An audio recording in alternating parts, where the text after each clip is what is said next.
Rolls Royce পৃথিবীর সবচেয়ে বিলাসবহুল গাড়ি তৈরি করে এবং যত ধনী আছে সবাই একটা রোলস রয়েস ওন করার স্বপ্ন দেখে। কিন্তু সবচেয়ে আশ্চর্যজনক বিষয়টা হচ্ছে যে কিনা এই রোলস রয়েস নামক কোম্পানি প্রতিষ্ঠা করেছে তার শৈশবের পুরোটা সময় শিশু শ্রমে ব্যয় হয়ে গিয়েছে। ঘটনা শুরু হয়েছিল 1864 সালে। ইংল্যান্ডের ছোট্ট এক গ্রামে হেনরি রয়েস নামক এক শিশু জন্মায়। তার বাবা ছিলেন একজন ব্যবসায়ী। রয়েসের বয়স যখন 4 বছর তখন তার বাবার ব্যবসায় ধস নামে এবং পুরো ফ্যামিলি রাজপথে নেমে আসে। যখন তার বয়স 9 বছর তার বাবাকে মৃত্যুর হারিয়ে ফেলেন এবং তার মা গৃহ পরিচারিকার কাজ করতেন এবং তিনি নিজে ওই ছোট্ট 9 বছরের বালক নিজে সংবাদপত্র সাপ্লাইয়ের কাজ করত। যখন তার বয়স 14 বছর তখন তার এক আন্টি তার মাঝে সম্ভাবনা এবং প্রতিভা দেখতে পায়। তাকে নিয়ে গ্রেট নর্দার্ন রেলওয়েতে শিক্ষানবিশ পদে চাকরি দেয়। ওইখানে কাজ করার সময় রোলস কয়েক ডজন বই পড়ে, হাতে কলমে কাজ এবং থিওরিটিক্যাল বিদ্যা নিয়ে ম্যাথমেটিক্স, মেকানিক্স এবং ইলেকট্রিক্যালের ওপরে সে পুরো দক্ষ মেকানিক হয়ে ওঠে।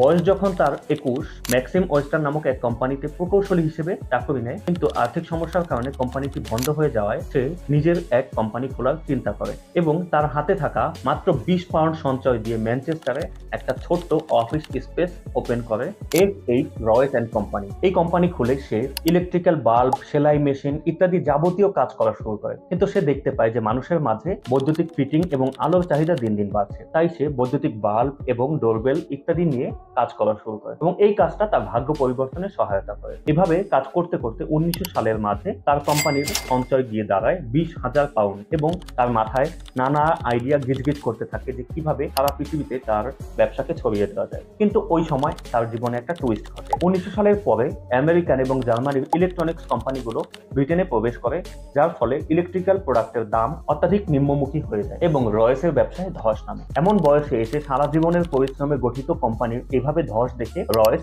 মানসিক ও শারীরিকভাবে অসুস্থ হয়ে পড়ে। ডাক্তারের পরামর্শে সে হাওয়া বদল করে এবং স্ট্রেস কমানোর জন্য একটা গাড়ি কেনে। ফরাসি কোম্পানি ডেকুবিল নামক এক গাড়ি কেনেন, কিন্তু ওই গাড়িটি ছিল অনেক বেশি শব্দ উৎপন্নকারী এবং ব্রেকগুলো ছিল অকার্যকর। মিস্টার হেনরি রয়েসের মতো একজন পারফেকশনিস্টের কাছে এই ধরনের ব্যাপার অ্যাকসেপ্টেবল ছিল না। সে নিজে ওই গাড়িটাকে মডিফাই করার ট্রাই করলো। মডিফাই করতে করতে এক সময় সে আবিষ্কার করলো যে এই গাড়িটা তৎকালীন ব্রিটেনের যে কোনো গাড়ির থেকে অনেক বেশি ভালো, অনেক বেশি সুন্দর, অনেক বেশি কার্যকর, অনেক বেশি উন্নত। এটা তাকে একটা কনফিডেন্স এনে দিল। সে তার সমগ্র জীবনের নলেজ একত্রিত করে এবং একটা টিম গঠনের মাধ্যমে গাড়ির ডিজাইন করা শুরু করলো। দেখতে দেখতে তার ডিজাইন অনুযায়ী 10 হর্স পাওয়ার এবং 2 সিলিন্ডার বিশিষ্ট একটি গাড়ি আকার নিতে শুরু করে। 1904 সালের 1 এপ্রিল গাড়িটিকে প্রথম রাস্তায় নামানো হয় এবং ওই দিন কোনো রকম সমস্যা ছাড়াই গাড়িটি 50 কিলোমিটার দূরত্ব পাড়ি দিয়েছিল। এভাবেই তৈরি হয়েছিল পৃথিবীর সবচেয়ে বিলাসবহুল গাড়ি পরিচিত করায় এবং ওই মডেলের আরো 2টা গাড়ি তৈরি করে এবং এই যে বিশ্বমানের গাড়িগুলো তৈরি হয়েছে সে এখন এগুলো সারা বিশ্বে ছড়িয়ে দেওয়ার জন্য সাপ্লায়ার খুঁজতেছিল।